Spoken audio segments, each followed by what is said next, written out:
Selamat pagi Indonesia. Anda menyaksikan seputar Bali terkini pukul 10 WITA bersama saya Agus Jagatraya.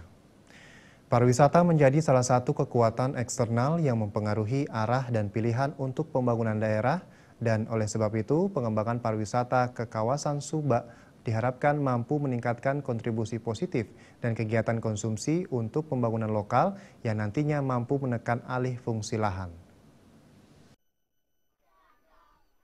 Pengembangan agrowisata dalam wilayah Subak merupakan solusi praktis untuk menekan dampak merugikan pariwisata modern, di mana banyak mengambil lahan untuk membangun sarana akomodasi pariwisata, seperti hotel, restoran, dan sebagainya. Menurut Kepala BLH Kota Denpasar, Ana Agung Bagus Sudarsana, keberadaan ekowisata dalam kawasan Subak akan mampu mewujudkan 3 sasaran sekaligus, yakni menyangkut kesejahteraan masyarakat, meningkatkan perekonomian warga, dan mampu melestarikan lingkungan.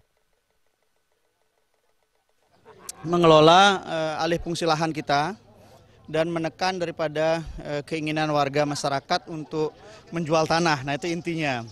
Yang kedua, bagaimana sumber daya perekonomian masyarakat bisa meningkat dari segi ekonomi kerakyatan. Yang ketiga adalah produksi beras kita dengan padi organik yang mudah-mudahan nanti bisa mendukung minimal di kawasan Kelurahan Peguyangan. Syukur-syukur nanti bisa memberikan kontribusi positif kepada pertanian secara menyeluruh di Kota Denpasar.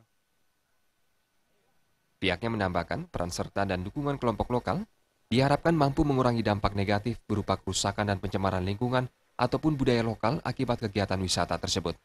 Dengan demikian, ekowisata juga mampu meningkatkan kesadaran masyarakat untuk menjaga kelestarian lingkungan.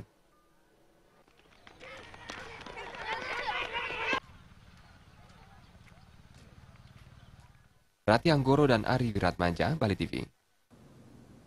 Pemirsa, demikian seputar Bali terkini kali ini. Nantikan informasi menarik kami lainnya dalam seputar Bali terkini 1 jam mendatang. Salam Indonesia.